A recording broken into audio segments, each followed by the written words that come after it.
Spark something uncommon this holiday with just the right gift from Uncommon Goods. The busy holiday season is here, and Uncommon Goods makes it less stressful with incredible hand-picked gifts for everyone on your list, all in one spot. Gifts to spark joy, wonder, delight, and that's exactly what I wanted feeling. Hey, y'all, I ordered a super cool piece. It's a candle with a sculpture of an LSU Tiger Stadium on top of it. And each officially licensed laser cut wooden replica features up to 4 layers of detail, creating a bird's eye view of a specific football field, seating section, and more. And every label includes your stadium's name, the team's logo, and school location. And it has a coconut, soy, vegan wax infused with sandalwood smell that creates tailgates and touchdown scent profile, reminiscent of game day. It's invigorating like fresh cut grass and nostalgic like smoke from a pre-game grill, and calming like the crisp autumn air of a new semester on campus. Y'all, I love it. I have it at the base of my TV, and I'm ready to watch the Tigers play on Saturday night, right? Uncommon Goods. Look, when you shop at Uncommon Goods, you're supporting artists and small independent businesses. And many of their handcrafted products are made in small batches. So shop now before they sell out this holiday season. Uncommon Goods looks for products that are high quality, unique, and often handmade or made in the U.S. They have the most meaningful, out of the ordinary gifts anywhere. They even have gifts you can personalize. From holiday hosts and hostess gift to the coolest finds for kids to hits for everyone from the book lovers to diehard sports fans. Uncommon Goods has something for everyone, not the same old selections you can just find anywhere. And with every purchase you make at Uncommon Goods, they give $1 to a nonprofit partner of your choice. They've donated more than $3 million to date. So to get 15% off your next gift, go to uncommongoods.com/RLRC. That's uncommongoods.com/RLRC for 15% off. Don't miss out on this limited time offer. Uncommon Goods, we're all out of the ordinary. This is a story of the one. As a maintenance specialist for university housing, he knows college students can major in wear and tear. Plus, housing so many students doesn't leave a lot of room to house all the supplies he needs. That's where Grainger comes in. With over 1 million industrial-grade products and fast, dependable delivery, Grainger carries the quality products he needs so he doesn't have to. From a new door hinge to a whole new faucet. Call, click Grainger.com, or just stop by. Grainger, for the ones who get it done.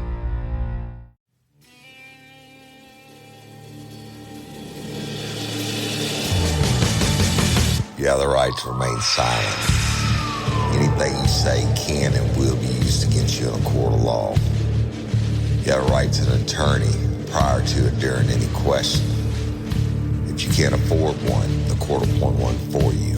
Do you understand your rights? When the wolf is at your door, you running's over, that's for sure. He already knows all about you. Cut you down, no matter by you. Now you better walk the line. Real life, real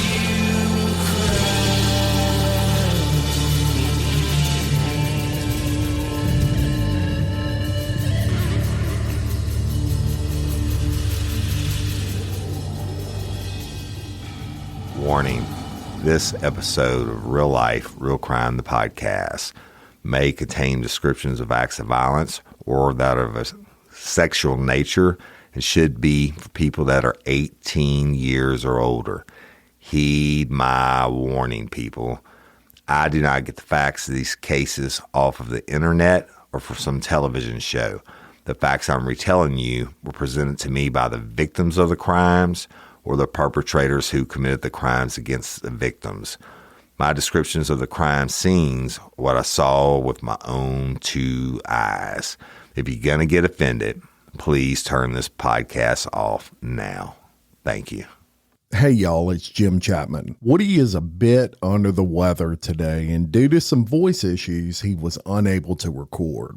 But y'all know how Woody feels about his lifers, and he wanted to make sure you got your weekly dose of true crime. So, Woody thought you may enjoy listening to a podcast that I recently launched and host entitled Exposed, Scandalous Files of the Elite. Now, in this podcast, I cover the court files, in most cases, of what the general public might consider the more privileged in our society and the scandals that got them in jail or even killed. It's a more cinematic experience set with background music, much like Woody's Scorched Justice series. So here it is, the very first episode 1 of a 3-part series now available wherever you get your podcast, entitled Exposed, Scandalous Files of the Elite, Vince McMahon's ownership of Janel Grant.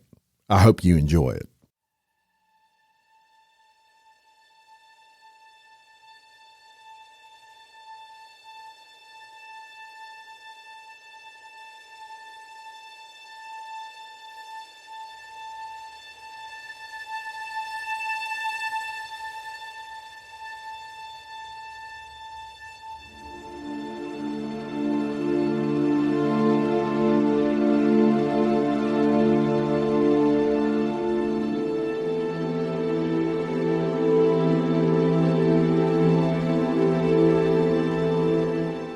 It's March of 2019, and for Janel Grant, it's already been a tough year.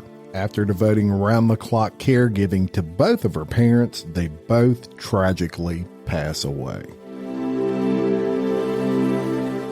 Struggling financially and without a job, Janel dedicates herself to finding gainful employment while volunteering her time in her community. A close friend reaches out to Vince McMahon, the billionaire owner of World Wrestling Entertainment. To Janel's surprise, Mr. McMahon agreed to meet with Janel at his penthouse apartment in Connecticut. The meeting went well, and Janel was excited to work with the premier sports entertainment company, unaware that her start with WWE and Vince McMahon would also be the start of a nearly 3-year nightmare, filled with humiliation, forced sex, and fear. I'm your host, Jim Chapman, and welcome to Exposed, the Scandalous Files of the Elite, Vince McMahon's ownership of Janel Grant.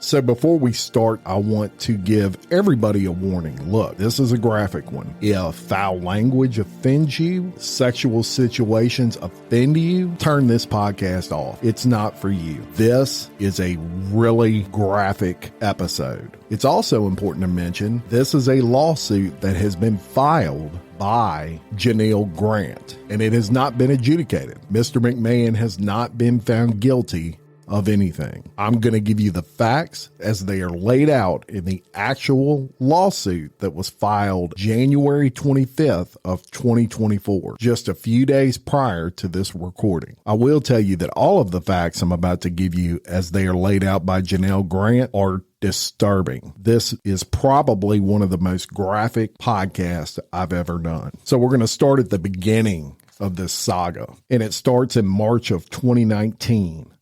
Miss Grant was dealing with profound grief following the loss of her parents. She cared full-time for them. She was their sole caretaker. And after her family passed away, Miss Grant dedicated herself to finding gainful employment. During this time, Miss Grant often ran into Mr. McMahon, Vince McMahon, owner of WWE's, 2 personal assistants in her building, one of whom was a former grade school classmate of Miss Grant's.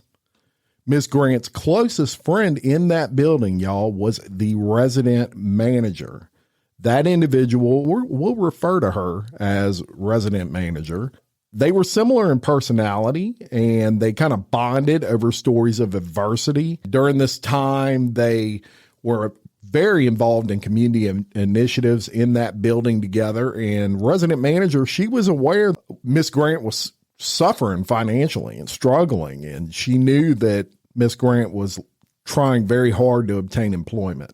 So in March of 2019, Miss Grant remained unsuccessful in securing that long-term employment, even though she was, going out every day and she was hitting the streets and trying to get jobs. They just weren't prevalent at that time. And so resident manager, she offers to help Miss Grant, and she suggests to her that, hey, I can reach out to Vince McMahon in case he could assist. He might have something for you, a job for you with the WWE. And the WWE was and still is a huge, giant company with, thousands of employees. And this resident manager happened to know Vince McMahon because he lived in the penthouse of the building. And that was one of his many houses, y'all. But he had an apartment building, the penthouse in this building that resident manager was in charge of. So resident manager reaches out and she texts Vince McMahon. And she basically asked him if he'd be willing to speak with Miss Grant to provide some advice about employment. Really, she was wanting him to offer Miss Grant a job, but she didn't want to seem too pushy. So she said, hey, maybe you can help her just figure out what she's doing wrong and why she's not able to find a job. So Mr. McMahon responds, and he's enthusiastic, and he proposes times to meet with Miss Grant to discuss this employment. Mr. McMahon said, hey, send me your resume and I'll, look it over and we can possibly meet. So resident manager does just that. She passes along Miss Grant's resume to McMahon, and McMahon sets up a meeting with resident manager to pass along to Miss Grant. So ahead of that meeting, resident manager tells Miss Grant to be as energetic as possible. McMahon is really big on energy. He loves people to come in and just not be nervous and, sitting in a chair. And obviously you're meeting with a legit billionaire. Of course you're going to be nervous, but she says, hey, don't let that eat you up. He loves energy. Be bubbly. So on or about March 23rd of 2019, Miss Grant arrives for the meeting in McMahon's condo, his penthouse suite there at that apartment. And she brings along with her some additional printed copies of her resume. She had a black notepad and she had some thank you cookies, right? Thank you so much for meeting with me. I mean, this guy's a legit billionaire, and the fact that he's even willing to meet with you to discuss a job personally is pretty big. And she felt very honored that he would do that. So she brings him some thank you cookies, which would make, if that were me, and I'm far from a billionaire, y'all, but if that were me, that would make an impression. So they sit at his dining table, and McMahon looks at Miss Grant's resume, and he's very complimentary of that. He compliments her communication skills as they go through the meeting, and even makes a reference that, it's really nice she has common sense. And then they kind of get into their personal lives a little bit, and some things that were said there. Miss Grant told McMahon about the hardship she had that kind of led resident manager to reach out to Vince McMahon to help her by offering her a job. She describes losing her parents, her family's bankruptcy, and some other trauma that, led to her to say, I really need to find me a really good job and ensure that I don't go through losing a home again, because she had always taken care of her parents. So when their house got sold in bankruptcy, she lost her house too, right? So Vince McMahon, he's very receptive of this, and he shares some stories about his upbringing and his traumatic childhood, growing up in poverty, current family dynamics. And he mentions in there his separation from Linda McMahon, who he described as his ex, and even went as far to say she was long gone. He even added that his marital status is an arrangement on paper for business purposes, and that he lives a quiet, isolated existence outside of what he does with WWE. So at the end of that meeting, McMahon tells Miss Grant that he didn't just want to give her a job, but give her a life, and that he would find a place for her in WWE. Imagine that feeling, y'all. You've been looking for a job for a while. You're really struggling financially. You appear to be a really good person. Here's the owner of the largest sports entertainment company in the world, and he's basically telling you you're hired. You know, obviously she's excited, and she's actually a little bit stunned. And Miss Grant says that she didn't know how to thank him for possibly changing her life. McMahon responds that a simple thank you is enough and that he'd accept a hug, and they stood and they embrace. And McMahon tells Miss Grant that he'd get the ball rolling on the next steps, but it was a busy time of the year. WWE was preparing for WrestleMania, and he explained to her that that's like the WWE Super Bowl. That's how he described it, and I would agree with that. He then invites Miss Grant to attend WrestleMania as a guest, and he said, hey, bring along resident manager with you. And he even added that he would personally select their seats so they could have the best experience possible. So McMahon advised her that his office will reach out to her to set up a meeting with a trusted official. And it's referred to in the documents as WWE Corporate Officer Number 2 at WWE headquarters. And after asking her if her cell was the best number to reach her, he shares his personal cell phone number with Miss Grant. He walks her to the door, and get this. This is a grooming technique, y'all. He hugs her again and he whispers in her ear, so good. It's exactly what he said. So good. Now, why did he do that? Well, I would submit to you that he was grooming her, and he was trying to see what her reaction would be. Now, this is a soft whisper. This isn't, imagine this, y'all. The owner of the WWE, billionaire, Vince McMahon, walks you to a door. And for those of you that aren't familiar with Vince McMahon, or vaguely familiar, even at his age, and this is back in 2019, he's obviously older now, being that it's 2024, but also he's really kind of went down in the last couple of years in the health department, I guess you could say. You can really see that age is kind of hitting him now, but back in 2019, he was built like a brick shithouse, to say the least. I mean, he looked like he was 40, muscle on top of muscle. He's a statuesque guy to begin with, a good looking guy. Not someone that didn't take care of himself. He's got a ton of money. You're a single woman. But all of that, even taking into account all of that, Miss Grant had none of this on her mind. But he wanted to see, I submit to you, that he wanted to see what her reaction would be. If she jumped back and she said, oh my God, that was slimy, well, he would never take that any further, right? Well, of course she's not going to do that. She's desperate for a job. I just painted you that picture. This woman is desperate for a job. So even if it was somewhat off-putting to her, look, she needed a job. And that could just be kind of the way Vince McMahon is. So she didn't really respond to it. She just left.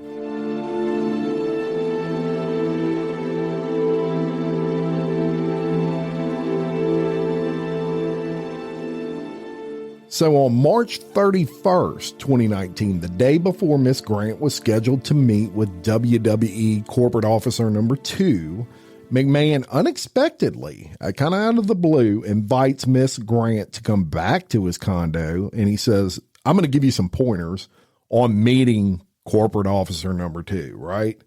He's going to kind of tell her how this guy is that she'll be meeting with and how she should act, and he's going to help her out. Well, I submit to you another thing here. Vince McMahon owns the WWE. If he wanted her hired, she's hired. Period. It wasn't even necessarily necessary that she meet with Corporate Officer Number 2. He could just hire her. I submit to you that he had already spoken to Corporate Officer Number 2, and this was a planned thing. And it was also a planned thing that he asked her to come back so he could, quote unquote, give her tips on meeting with that corporate officer. He wanted her back in his condo, right? So she arrives and McMahon gives a huge embrace to her when they walk into the room and suggests that they sit on the couch. Now, it quickly became clear that McMahon had no intention on giving her pointers for an interview except for a single direction. And he basically told her if the topic comes up during the meeting, Miss Grant could just say they met through a mutual friend. She doesn't have to go into anything else. That was his statement to her. That's a grooming technique, y'all. He wants to see if she will lie for him. So during this particular meeting, McMahon describes a surgery he had on his knee, but he describes it by touching her leg, and then he kind of draws a line on her knee where the surgery had taken place with his finger. Now imagine this, y'all. You're sitting on a couch, and the owner of this company is taking his finger and basically tracing your knee with it. He stated that similar to rehabbing an injury, Miss Grant can't let scar tissue build up inside her from trauma. And he tells her vulnerability is a gift. That's a grooming technique. Both of those things. Number one, if I'm drawing a line on your knee and you don't move my hand, you don't slap it away, you don't jump back, you don't look at me like it's cringy, well, I'm seeing how far I can take that, right? So also, he talks about her vulnerability being a gift. He's trying to appeal to her soft side. So McMahon also explains that people are intimidated around him and afraid to touch him. McMahon adds that he is an affectionate person and he likes to hug and stars for physical affection. He then takes Miss Grant and he kind of says, let me give you a tour of the condo. And they go all around this condo and he's trying to impress her. Y'all, that's what he's trying to do. And he hugs her goodbye. And get this, when he hugs her, he whispers in her ear, feels so good. There it is, the second time. Feels so good. That's what he whispers in her ear, trying to see what her reaction is, seeing how much he can get away with, right? So she leaves, and on April 1st of 2019, Miss Grant does meet with corporate officer number 2 at WWE headquarters, and that is also located in Connecticut. And it was just a short meeting, and corporate officer number 2, he barely asked her any questions. Essentially, he sits her down. He says, I'm trying to figure out where you're going to be placed. And then he promises that that they'll be in touch after WrestleMania. So like I told you, Vince McMahon's already talked to that guy. They're already planning on hiring her. He wanted corporate officer number 2 to see what she looked like. Vince McMahon showing off his trophy right here, his next conquest, if you would, to WWE corporate officer number 2. So later that day, Miss Grant texts McMahon, and she's very enthusiastic, and she describes her meeting with that corporate officer. And she also commented on a dinosaur skull that she saw on McMahon's office wall. Just small talk during these texts. And look, already kind of inappropriate, right? They're having small talk through text. This guy owns the company. Kind of weird. He just met this person. It's not like they knew each other, but she comments on, during this conversation about that dinosaur skull, and McMahon's response is, by the way, if you're a bad girl, the T-Rex will eat you. Probably a little inappropriate, Vince. Then he says, seriously, Janel, whenever you land in WWE, you will be a credit to the organization. And that was kind of their text back and forth to each other that day. Then on April 7th of 2019, Miss Grant and resident manager, her friend, were provided with a VIP experience at WrestleMania. Look, that's huge, y'all. You're talking about thousands of dollars worth of value on that. And it included private transportation in a black SUV. And that was all arranged by Vince personally. And per McMahon's instructions, Miss Grant, she took notes about her impressions from WrestleMania. So he tells her, look, when you're there, let me know what your thoughts are, how you enjoyed it, that kind of thing. That's not out of line. That makes a lot of sense.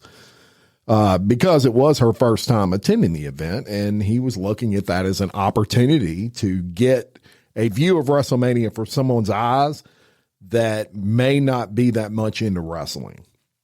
So Miss Grant, she kind of leaves, and she is just overwhelmed with emotion. WrestleMania is indeed the Super Bowl for them, and it is a huge production, and she's just blown away by all of this.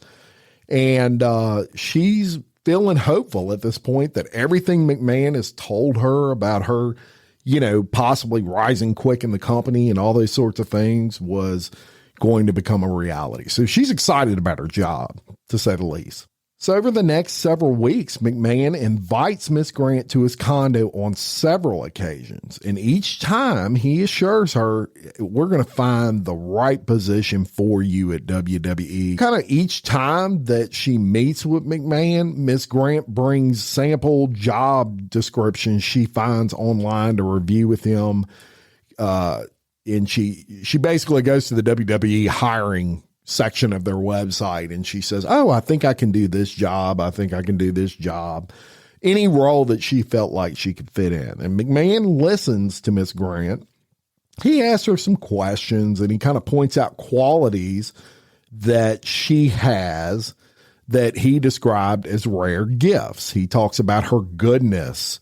He says she's very vivacious, right? He uses the term vivacious, but she has a childlike innocence and the ability to be vulnerable. And while all those things are compliments, they also are things that if you're trying to groom somebody, you look at as easy targets: vulnerability, childlike innocence, those sort of things. And he also initiates long, physical embraces with Miss Grant. So where these hugs are basically getting longer and longer. And he tells her that he trusts her and that he can be himself around her, and how he'd opened his home to her. And, this is proof that I trust you, right? He keeps using the word trust. And there's a reason for that, because he wants her to feel like anything she says that occurs with him would be a total violation of that trust. And he, in her mind, he trusts me so much, and I don't want to lose that. So during one visit to the condo in April of 2019, McMahon did not greet Miss Grant when she entered. Basically, she knocked on the door and he says, come in, right? And she walks in the door. She doesn't see him, and he calls her to his master walk-in closet. So he's got this big giant closet in that condo. He says, hey, Janel, I'm in here. And she walks in there. And as soon as she turned the corner, he kind of walks out of that walk-in closet, and he's wearing only his underwear. Only his briefs, y'all. Nothing else on. So as soon as she turned that corner, he's standing there like that, basically. And she's shocked. So she turns around and she says, oh my God, I'm so sorry. I thought you said to come in here. And he kind of laughs and he says, turn back around. And he hands her a shirt and he asks her for help with the buttons. He is, again, seeing what her reaction would be. You notice that every time she's meeting with him, he's kind of taking it one step further. So she takes the shirt and she's helping him button it. I'm sure she thinks this is weird. Again, she's wanting this job, right? He's dangling this job out in front of her. So he reminds her that he was working hard on her role and said he felt good about her taking care of him. Around that time, McMahon also tells Miss Grant that he would never forget how helpless she looked when they first met, and that he wanted to wrap his arms around her. And he assures her that everything's okay and that Miss Grant's problems were in the past. And he also tells Miss Grant that he viewed her as a true friend. Y'all, that is Textbook grooming right there. However, he does advise her during this particular meeting that people at the WWE could never know about their closeness, or else rumors were going to fly and threaten them. You know, they'll start talking about us and it'll hurt our friendship, basically, is what he's saying. And he says, you know, Miss Grant, you're a very beautiful woman. And if people know that we're close, they're going to automatically assume that some tomfoolery is going on, right? So we never need to tell anyone about our relationship. So he also emphasized that the circumstances could jeopardize the company. You know, if it gets around that we have this relationship that you and I have, it could hurt the company as a whole, and we don't want to do that. But he tells her, he says, look, I have an attorney on speed dial, and he's the best of the best at making problems, including people who become problems, go away. So he phrases it as if, you know, people start causing problems with me and you, I can get rid of them. But that's not really the point he was trying to get across. He was trying to get across to her that he has attorneys on speed dial that can basically make you go away, meaning her.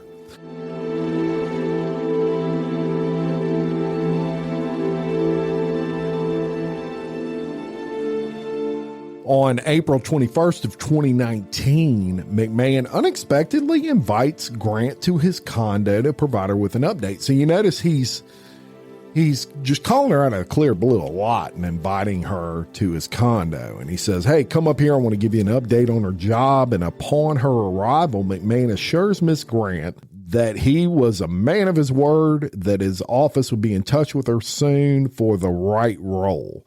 So you're basically a month out from that initial meeting. She still ain't got a job, but he tells her it's coming. It's coming. They're going to be in touch with you soon. And as soon as she turned to leave, get this, McMahon grabs a large black electric massager and he tells Miss Grant to turn around, and he wants to demonstrate what this massager can do. He quickly moved to rubbing his hands on Miss Grant's upper back before reminding her that she would hear from his office about next steps in a day or two. That's pretty cringy. Sure enough, 2 days later, Miss Grant's contacted about further meetings at WWE, and a week later, she meets with two high-ranking human resource officers, and they're referred to in the document as human resource employee number 1 and number 2. Okay, so that's how we'll refer to them. And they provide Miss Grant with her impressions about the company culture in the WWE, and they confirmed that the ball was in their court to figure out where she would fit in best. So on May 5th of 2019, Miss Grant visits McMahon's condo again after he calls her, and the topic of bucket list came up, and she expressed that she'd always dreamed of attending the Belmont Stakes. That was, the big horse races. And that was something that was kind of on a bucket list for her. And McMahon responds he would personally acquire 2 tickets for her. And Miss Grant says, I can't accept that. And McMahon stands up from his chair, very statuesque, and he kneels down in front of the chair where Miss Grant was seated. And he kind of keeps her from standing. And he leans close to Miss Grant and tells her to kiss him. So Miss Grant, she kind of pauses for a second. She's taken aback. And then she gives McMahon a kiss on the cheek. To which McMahon sighs and he says, "That's not what I meant." So get this, y'all. He gets up.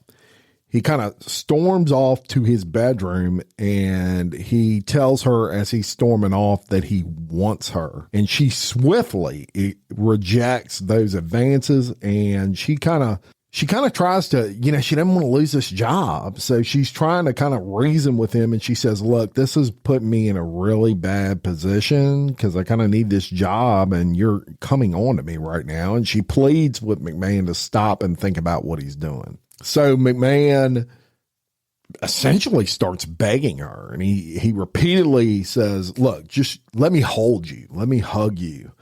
And she's freaked out right now. And, you know, this is her account, y'all. But she says out of fear for her employment, and, you know, she still had in the back of her head that he has this big legal team that can deal with problems. Miss Grant lays down in bed next to McMahon and kept her hands and ankles crossed. So, you know, picture this in your mind.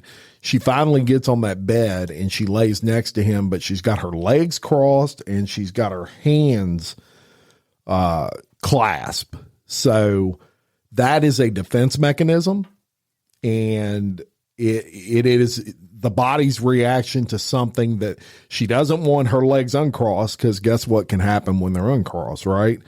And same thing with her hands. She doesn't have to put her hands around him if she's clasping her hands together. And that she probably wasn't even thinking about that. That's the body's reaction to what's going on. And she says, okay, you can hug me, but that's as far as it's going. So they're laying in bed and he's hugging her, and she's, this is, in her account, very uncomfortable. And she's trying to make small talk about WWE's storyline. So she had been starting to watch wrestling, considering she might be working in that field. And she's doing anything to take the topic off of sex, right? Which is what he's wanting. So she starts talking about storylines. And McMahon suggests she should watch the next episode of Monday Night Raw and text him before the broadcast. And she says, okay, I'll do that. And he then turns to her in the bed. He forcibly kisses her, and he begins to pull the strap on her sweater down. And Miss Grant then sits up and says she needs to leave and had a lot to process, and she just leaves. So the next day, she had agreed to watch that Raw, and she does that, and she texts McMahon right before the show, and she says, hey, wish you well tonight. And she was shocked when he appears on the show and he texts her back in the middle of the live broadcast. And he says, that was a very nice message. Made me smile. That was his response. So what's he doing? He's trying to impress her here. And he's trying to let her know, hey, you're on my mind, even though I've got 100 million other things that should be on my mind because of this huge production. Then on May 9th of 2019, he texts Miss Grant and he says she'll have a job at WWE by that Friday. This excited text. And then the next day, human resource employee number 2 calls Miss Grant and he tells her that corporate officer number 4 would contact her at 4:00 p.m. to discuss a legal role. So after her call with corporate officer number 4, Miss Grant sends McMahon a thumbs up text message indicating the call went well. And that's important, y'all. She didn't text him words. It was just kind of a thumbs up. So to me, it's apparent at this point that it's getting a little bit cringy for her. It seems like she's trying to avoid that personal relationship that they were having and communicate with him as little as possible without offending him. So that's why she just sends a thumbs up, in my view. So around 7 p.m. that same day, WWE corporate officer number 4 unexpectedly calls her a second time, and he formally offers her the job. And he says, hey, you're hired. Welcome to the WWE. This big moment for this lady, right? So on May 11th of 2019, McMahon invites Miss Grant to his condo again, and he asks her to lay in bed with him before informing her that he had ordered WWE corporate officer number 4 to offer her the job, even though the job description had not been firmed up beyond a high-level summary. So essentially telling her, we've got you a job. We don't exactly know what you're going to be doing, but it's going to be high-level and all of that. And he's telling her to lay in the bed with him while he's telling her this stuff. What a dick. Now, obviously, she's excited, this long-awaited employment and financial security that she had been wanting. And she tells McMahon that there seemed to be a conflict between his doing this and his warning to Miss Grant that no one can know about their closeness. And he kind of laughs about this, and he says, "It's my company." Then McMahon undresses down to his briefs. And while Miss Grant remains clothed, he begins kissing Miss Grant and inserting his hands into her pants without consent. So he starts fingering her in his underwear out of the clear blue sky during all of this discussion on her job. She doesn't really go beyond that as to what happened, but it doesn't go any further. I guess she got up, got out of the bed. So on May 16th of 2019, McMahon informs Miss Grant that he obtained 2 tickets to the Belmont Stakes, and it's scheduled for June 8th of 2019. Knight in shining armor, right? This was a bucket list thing for her. He calls her. He says, "Hey, I got 2 tickets for you." It's going way beyond employee-owner relationship, right? So on May 17th of 2019, Miss Grant receives an offer letter from the WWE for an entry-level job as a legal administrative coordinator. A job with a $75,000 salary to start. And hey, y'all, let me tell you about Gobble. All Gobble meal kits are pre-prepped. That means less work for you and less waste in your kitchen.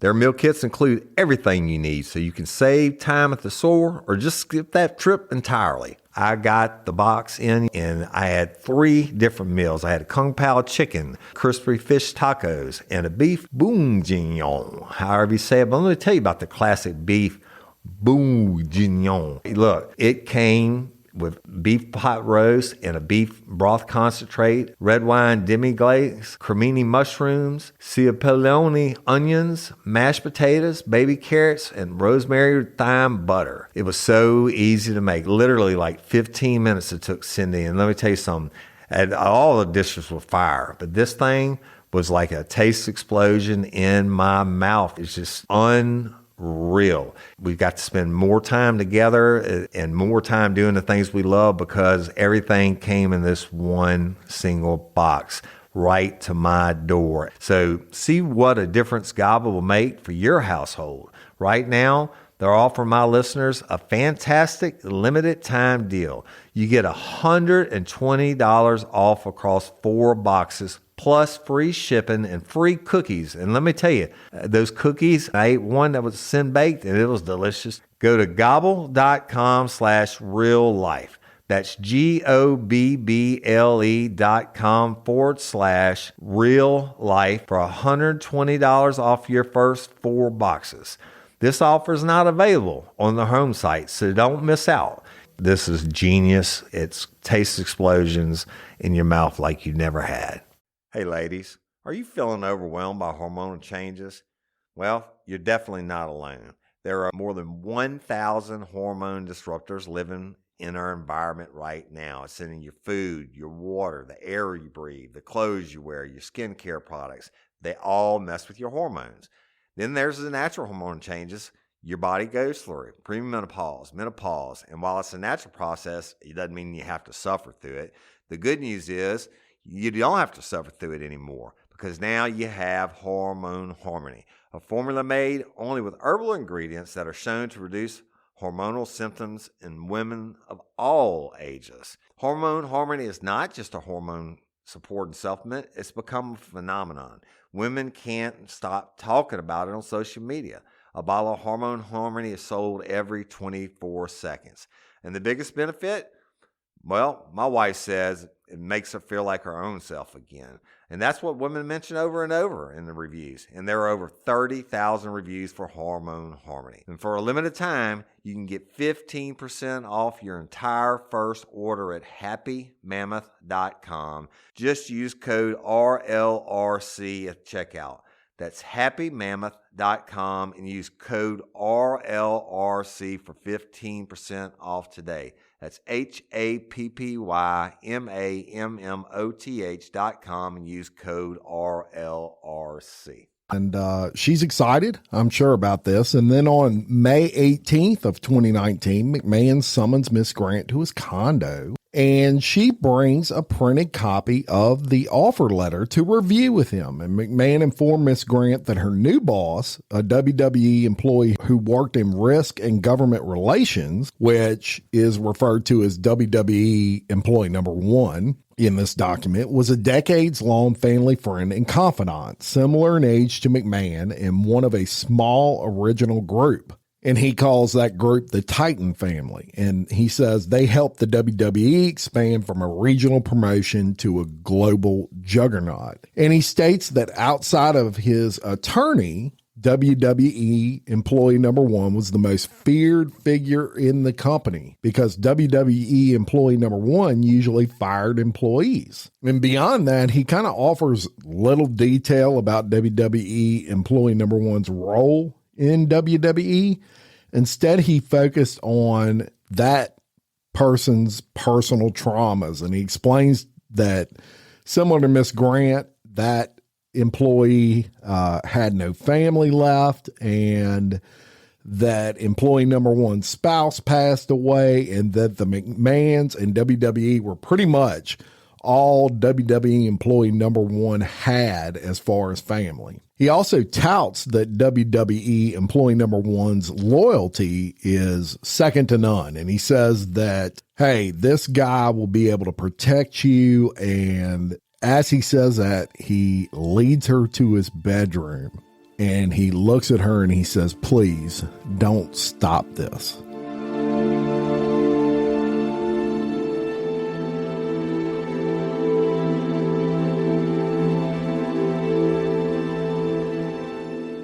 So it was during that meeting on May 18th of 2019 that Miss Grant says she felt coerced into engaging in sexual activity and that McMahon had trapped her in an impossible situation.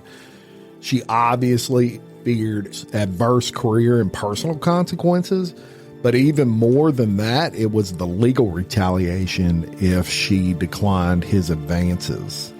McMahon stated that this is what I have been waiting for.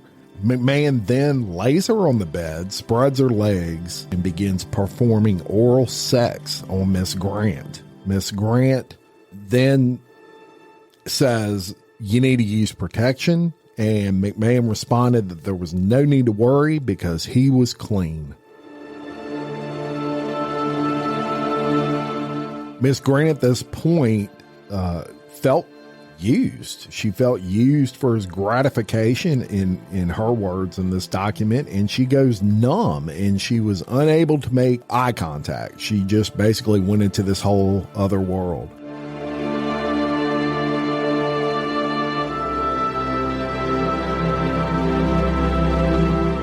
McMahon then flips on his back and says, okay, jack him off.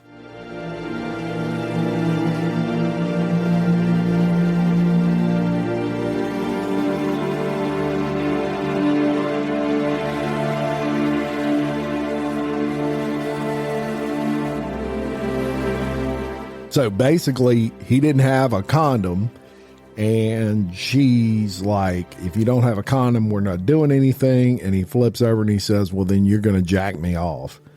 And, you know, obviously she says she was disturbed by this non-consensual sexual encounter, and she hoped that McMahon would stop advancing towards her sexually, but his advances continued and it left her to fulfill his demands or lose her job. That's how she felt. So let's stop right here for a second and talk about that. It's easy to say, why didn't she just leave? This was a single woman with absolutely no family, no kids.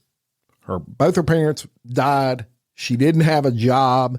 She suddenly gets this job with a $75,000 offer after searching for a while for a job. And she was just in a tough position. This is what I think. And she felt very intimidated. This guy's a billionaire. And let me tell you something, when you got that kind of money, you can make people totally disappear. She may have been in fear of her life, not just from a legal aspect, but just in fear of her life in general. She was just giving in. She felt very pressured and scared, I would imagine. So on June 16th of 2019, the day before starting at WWE, Miss Grant attempted to shut down any further physical contacts or sexual encounters by admitting to McMahon her unhappiness and concern starting her first job in his legal department, no less, while in a physical relationship with him. So she tries to turn around on him and say, look, I mean, she's trying to let him down easy. She's saying, let's not sleep together anymore because I'm working in your legal department and I'm sleeping with the owner of the company and it's just not right. She requests that they end any physical relationship, but says we can remain friends. And that way, neither one of us are at risk. That's kind of how she voices that. And McMahon says, bullshit. He kind of refuses that, and he says that it's not ending and it did not need to, and that he did not ever envision it ending. Then he reminds her that he trusts her. And he basically says, your silence is very important, and brushed off any concerns that she was struggling with the feeling of her job was not earned the proper way. It was earned through sex. That's the way she kind of verbalized all this to him. And he says, I could care less your thoughts on it. It's not stopping. And he tells her that all she needed to do is not tell anyone and that it'll all look legit. He then kind of spins the conversation and he tells Miss Grant to focus on the positives and embrace life that was about to change for her. He says, look on the positive side. You've got this money. This is what you've always wanted. You have a job now. It's secure. And he attempts to manipulate her by emphasizing she's about to start an adventure and gain a new family with the WWE. And that will replace the family that she lost. So he's trying to appeal to her emotional side. And ultimately, Miss Grant's attempt to like shut all this down was totally thwarted, and it just didn't work. So on June 17th of 2019, she reports to WWE headquarters, and it's her first day of work. It's in the legal department, and they have this huge headquarters, y'all. It's many, many stories tall, and they have attorneys in glass offices, and they have support staff in these cubicles with low walls and tall monitors. And all this is, very impressive to her. In this particular department, it was quiet and small compared to some of the departments in the WWE. So it was easy to kind of overhear conversations, right? And Miss Grant was immediately surprised that there was not much work supplied to her. She basically got in her office and she's just kind of sitting there with not a whole lot to do. But she sees all these employees around her and they're like bogged down with freaking work. And she's just kind of sitting in this office. As a matter of fact, the only time her phone kind of overflowed was with text messages from Vince McMahon, these controlling and sexually charged text messages reminding her of both his power over her and the fact that he was watching her, surveilling her, if you will. So her work colleagues in that department who had no idea, what was going on, they're sharing stories with Miss Grant, and they're kind of trying to help her along. And they say, hey, you can kind of shadow us and learn how we do things and all of that. But no one ever mentioned to her how unusual the title of administrator coordinator was. And she didn't even meet employee number one until her second week of employment. And WWE employee number one, he was a lively individual who frequently hung out in the legal department. Think of him as a gossip person, right? So he would go in there and hang out and tell stories of what's going on in the WWE. Anytime that McMahon's name was mentioned, WWE employee number one, and if you remember, that's the guy that McMahon said was with McMahon since the beginning and was his most trusted confidant. Anytime McMahon's name was mentioned, employee number one would turn to Miss Grant with a smile, a finger point, or a comment that drew attention to her connection with McMahon. So he was letting her know, I know y'all are fucking, right? And she got just that feeling. He even made a comment one time while they were talking about something with McMahon. He looks at her and he says, she knows what I'm talking about. And Miss Grant was taught words to live by in WWE, including, we do what's in best interest of the company. Protect the business was another one. And if McMahon wants something, the answer isn't no, but rather, how quickly can we make that happen? WWE employee number one also impressed on Miss Grant that job titles don't mean anything in the WWE. If you were in his inner circle, you were taken care of. That's the point he was trying to get across. WWE employee number one was seldom in the office and didn't really require a whole lot of administrative support, which is what Miss Grant was supposed to be doing. And Miss Grant reported indirectly to another WWE employee within that legal department. And that person is referred to as employee number two, who provided her with occasional projects. So every once in a while, he would give her some projects related to talent appearances and even the XFL, which is something that Vince McMahon, it was kind of a knockoff of the NFL that was unsuccessful, that Vince McMahon bought this company and tried to make it compete against the NFL. Never worked out, but Miss Grant at one point worked for the XFL division of the WWE. Now, based on her hiring alone, WWE corporate officer number 4 was on notice that there was something different about Miss Grant, and namely her connection to McMahon. He's kind of figuring out something's going on. And as Miss Grant feared and had expressed to McMahon prior, she was unhappy that the spotlight was kind of put on her before she ever set foot in the office. People are already gossiping, right? Miss Grant immediately noticed that WWE corporate officer number 4 was really friendly with other colleagues, but he was kind of cold towards her. Didn't really talk to her, almost like he knew that she didn't earn her position except for one way in his mind. And corporate officer number 4's behavior, y'all, it shifts from cold to freaking hostile.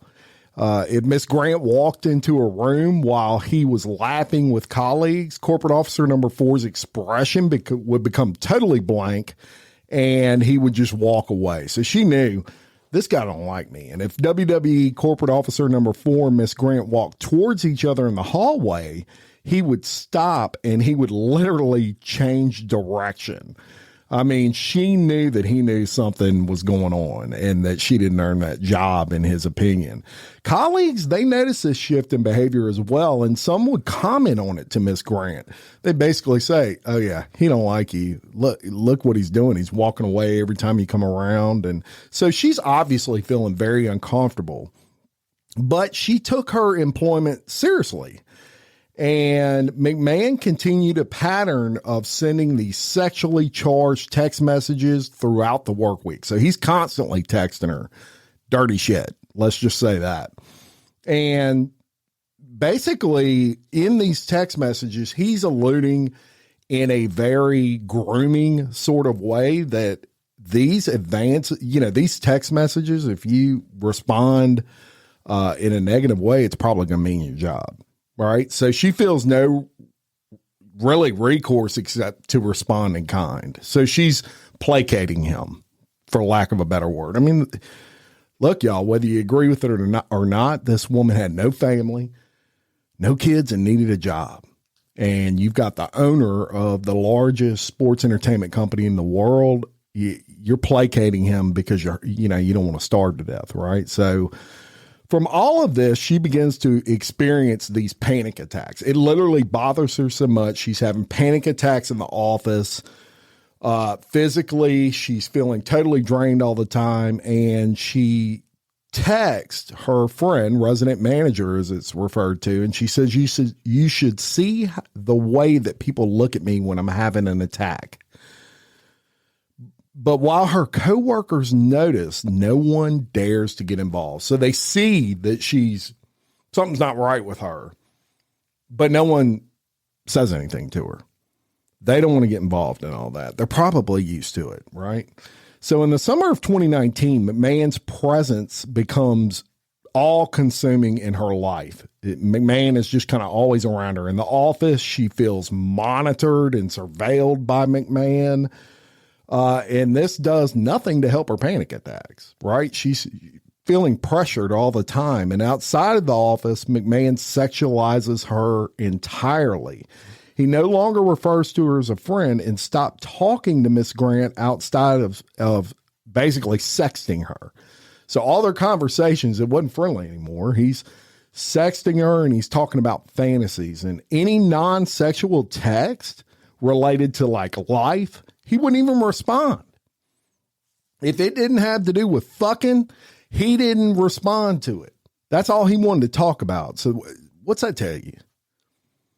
Does he care about this woman? He wants her to send him explicit photographs. So he starts texting her. He says, send me naked pictures.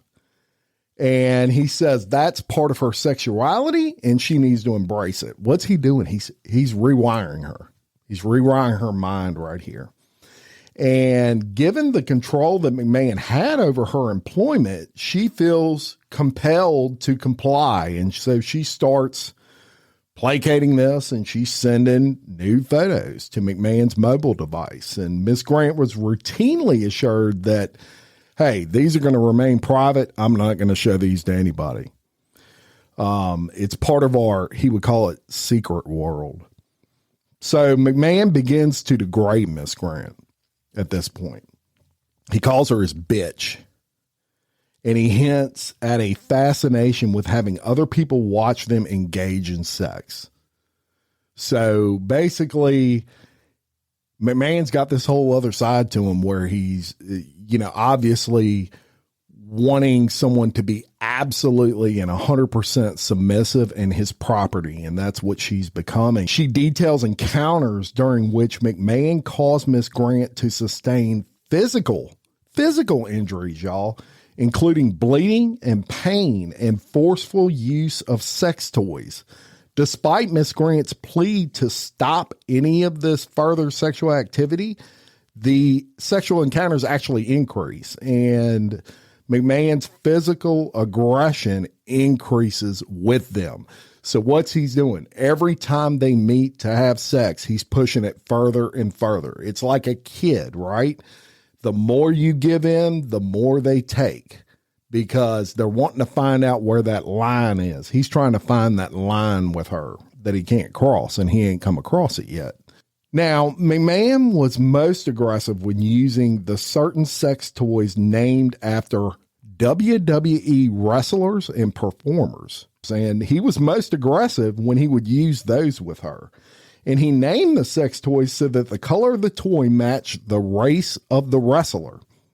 For example, if it was a black dildo, it'd be named after an African-American wrestler, and a white dildo would be named after a Caucasian wrestler. So he was very color conscious with his sex toy choices of names, to say the least. And in addition to his infatuation with pretending that other men, and look, y'all, namely certain WWE talent, were in the room with them, this was yet another incremental step towards desynthesizing her, meaning Miss Grant, to his fantasy. He's trying to rewire her completely into this just total sex slave of his. And so they're using these sex toys, and he's saying, I'm not going to reenact it, but he's basically wanting her to pretend that these are people that he actually knows and employs, and eventually demands that she perform sexual acts for or have sexual contacts with others within the WWE. So how did he start off? Let's talk about that for a second. He starts off with the sex toys. And then somewhere during all of this, he tells her, okay, I want you to have sex with actual wrestlers, But he started off with the sex toys and saying, pretend like these were the wrestlers. That's grooming, y'all. So during a David versus Goliath type wrestling match in 2019, Miss Grant shares with Miss McMahon her thoughts on the event, right? They get together. She says, here's what I think about it. She says, rooting for the underdog I thought was a great thing. And she kind of gives ideas for future events. She's trying to make this professional. McMahon, he compliments her for her creative input, and she believes she was taken seriously until McMahon named a dildo after the smaller wrestler and attempted to sexualize the situation. So he says, that's a great idea. Yeah, we should root for the underdog. And if that was Wrestler X, he then takes a dildo and says, pretend like you're fucking Wrestler X. Bruh. Seriously? So by the fall of 2019, McMahon frequently, presses for these nude videos now. He went from nude pictures to now nude videos. Y'all seeing a pattern here? So Miss Grant says, oh, I'm not sending videos. She's kind of trying to draw a line. And he says, you can trust me. Just send them. And he also reminds her of his power and influence. He even mentions meeting with the Saudi crown prince just prior to this particular text conversation. He's trying to remind her of his power. You're going to do what I tell you to do, right? So McMahon kind of tightens his grip on Miss Grant, and she starts having even more panic attacks. She begins experiencing increasingly severe physical, mental, and emotional symptoms. She can't sleep. She has dizziness. She's tired all the time. She's even breaking out in rashes. She starts losing her hair, migraines. I mean, this is not good. And it's just November of 2019, and Miss Grant informs McMahon that her doctor says her symptoms are related to trauma and ongoing stress. What do you think McMahon said to that? Well, he mocks her, of course, because she's his property. And he says, emotional trauma, my ass. However, on November 20th, he insists that Miss Grant see a physician of his choosing. So he says, your doctor's full of shit. Go to my doctor, someone that's on my payroll, right? And this physician, it's referred to in this document as celebrity doctor. And the facility that celebrity doctor operated is referred to as alternative clinic. So be aware of that. So McMahon and celebrity doctor, they assure Miss Grant that her bills at alternative clinic would be taken care of under McMahon's account. Don't worry about it. I got it. I love you. I'm concerned about you, right? And after that first initial visit, it becomes apparent to Miss Grant that McMahon and Celebrity Doctor want Miss Grant to remain in the care of Celebrity Doctor. And Miss Grant, she kind of feels pressured to do so. So he says, see, you need, and look, let me stop it right here and tell y'all something. You know why he did that? He did that because he wants to know what she's bitching about. He wants to have a heads up on, hey, she's coming here and she's saying this and that. And he wants to be aware of that, because if it's not Celebrity Doctor taking care of her, if it's another doctor and she lets it slip that all this is going on, all hell is going to break loose to him, and he can't let that happen. That's why he did that. So Celebrity Doctor made comments that McMahon had saved her life. This is a doctor, but he's on McMahon's payroll. That's his boy. So he's looking out for McMahon. He says, hey, look, McMahon saved your life, and he's trying to kind of rewire her that all this is okay. If it weren't for Vince McMahon, you'd be starving to death, right? To tell you how uncomfortable she was, she couldn't even make eye contact with Celebrity Doctor during their initial sessions. Look, y'all, that's an obvious sign of trauma. When you can't make eye contact, it's obvious sign of trauma. So Miss Grant acknowledges having a relationship with McMahon during these visits with Celebrity Doctor, and he doesn't even really react to it. As a matter of fact, he tells her McMahon saved her, and there were many different paths to God and love. Isn't Celebrity Doctor nice? So Celebrity Doctor lavished attention, treatments, and products on Miss Grant, all of which were paid for under McMahon's account. So he's covering all this stuff. And Miss Grant was never provided with any receipts or anything like that. And when she asked about these treatments that he was giving her, Celebrity Doctor challenged her on whether she trusted Celebrity Doctor. So he's basically saying, why are you asking me? Why are you asking me why you're taking this pill? I'm the doctor. You just take it. You don't trust me? Damn, that's manipulative, y'all. I ain't taking shit without asking somebody what I'm taking. That ain't going to happen. Each session, y'all, lasted about an hour. She would leave and she was like drained, exhausted, because he would do these deep dives into her personal and her work life. And she just felt, it was bringing up a lot of bad shit. And she just felt like wiped after these sessions. So on January 30th of 2020, WWE releases issued a press conference, and they announced that co-presidents of the company at that time, a guy named George Barrios and a lady named Michelle Wilson, were departing the company and no longer serve on its board of directors. During that time, when that was announced, WWE stock tanked because they were studs, right? Both George and Miss Michelle. And so the public looked at this as a problem, that they were leaving. The stock tanks, and they announced that Frank Riddick Jr., who was a member of the board of directors for more than 11 years, would be the CFO, and he would report directly to McMahon. And on February 3rd, McMahon sends a message to Ms. Grant, and he says, there's a lot of rumors circulating about me and you. That's what he says in that message. And he warns Miss Grant that these rumors were not good for either of them. Then on February 10th, without any advance warning, Miss Grant temporarily relocates to the XFL again. And Miss Grant, having been desperate to escape the feeling of being trapped in her existence with the WWE, she applies to remain in the XFL because she's kind of away from that wrestling side. She's a little bit detached from McMahon at this point, and she likes it. On March 6th of 2020, she openly vocalizes her desire to remain with the XFL to friends that she works with. And she even says when she's working on the WWE side of things, it's kind of like nothingness. And she sought permission from her boss to transfer.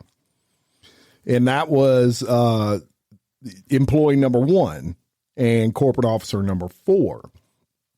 So days after this, she tells McMahon about her application to remain with the XFL. She basically says, I'm just happier on this side of things. And her request, denied. Nope. You're not doing it. I can't control you there. Right. So in the weeks that followed, despite McMahon's warnings about rumors and for Miss Grant to play dumb was his quotes, he begins showing explicit photos of Miss Grant to people both inside and outside of the WWE.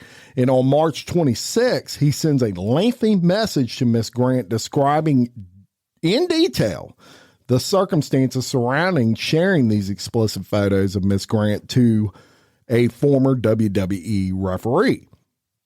McMahon describes how WWE referee left to masturbate and told Miss Grant she had made a perfect stranger happy.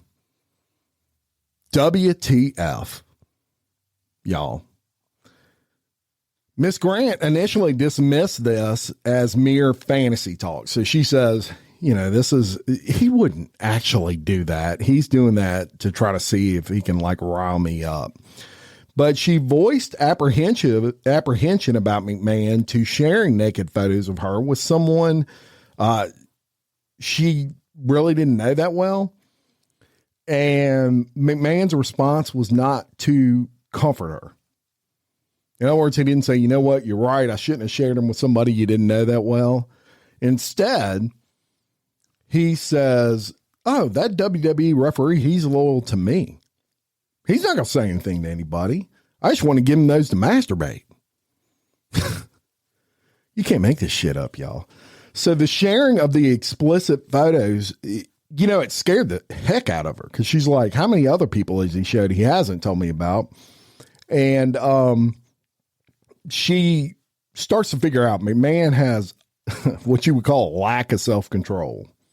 And it further scared her that these private and intimate photos, which included her face, were being shared with complete strangers, people she didn't even know, never met. So she's walking past people, and I guarantee you she's wondering, have you seen me naked? You know? So on March 30th of 2020, McMahon messages Miss Grant, the WWE referee, oh, he showed a friend a naked photo of you. She's mortified.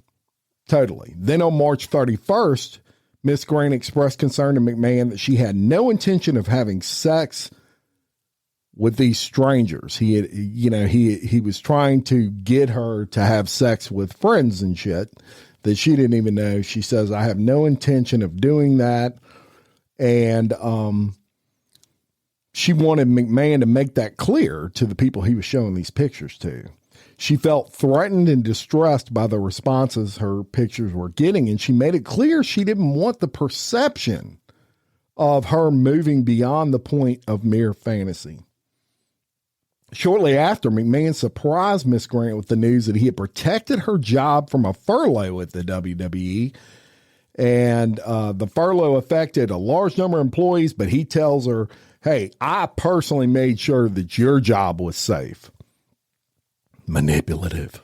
The most important figure in Miss Grant's life, basically, is, you know, and he's meticulously trying to assert power and control over every aspect of Miss Grant's life.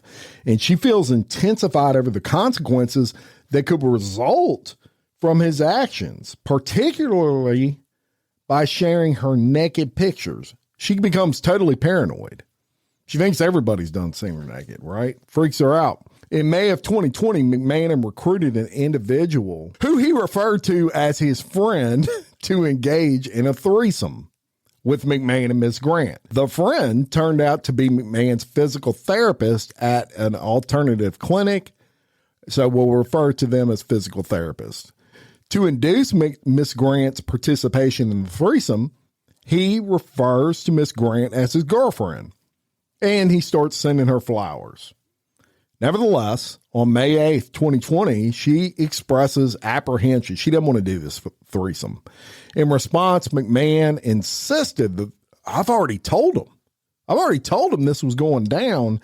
And he says he would lose a friendship if she did not go through with it. How messed up is that, y'all? He wants her to feel bad because he's going to lose a friend because she won't participate in a threesome with him.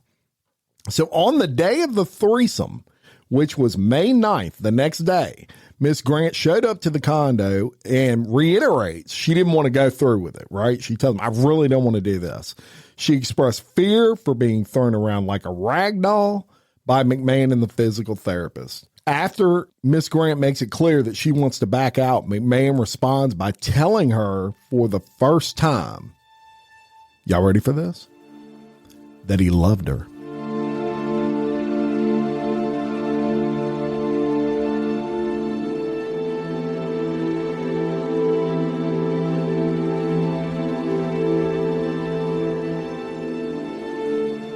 And it stunned her into silence.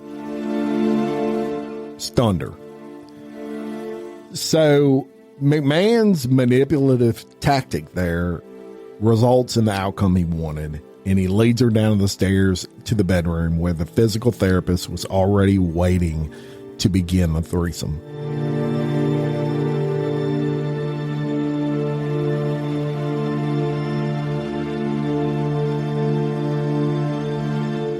McMahon immediately directed Miss Grant to lay down on her back in a supplicating position. While straddling over her, McMahon defecates on Miss Grant's head. I'm going to let you think about that for a second.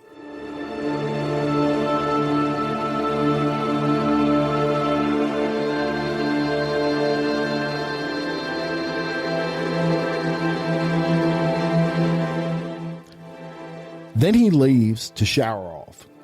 but he instructs Miss Grant to remain in place with excrement in her hair and to continue performing for his friend. While Miss Grant requested protection, none was offered.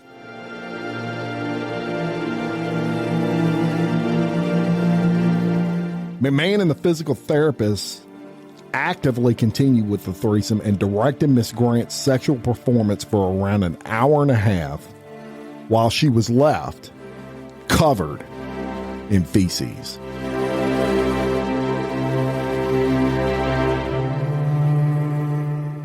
Following the threesome, on May 11th, 2020, McMahon sends an explicit message to Miss Grant that further detailed his fantasies of seeing her engaged in sex with others. And I'm going to read you that text. I love it. That's you, Janel. You just can't get enough, can you? In the future, it's going to be so bad, you'll demand to be fucked twice a day and not just with blank in a three-way. Why not let others see the beautiful, voluptuous body and watch you shake uncontrollably when you come? They'll go out of their minds. I'll find you more friends and we'll tie you up so you're helpless. I'll direct them to have their way with you any way they want. Who can make you scream the loudest? Maybe I'll just line them up and then have them squirt in your mouth, your pussy, all over your tits and ass, all at the same time. You'll be covered in cum and we'll make you eat it all out and taste everybody's cum. The next morning, you'll be a little sore, but you're still going to want more. After all that, fucking over and over, I'll be happy.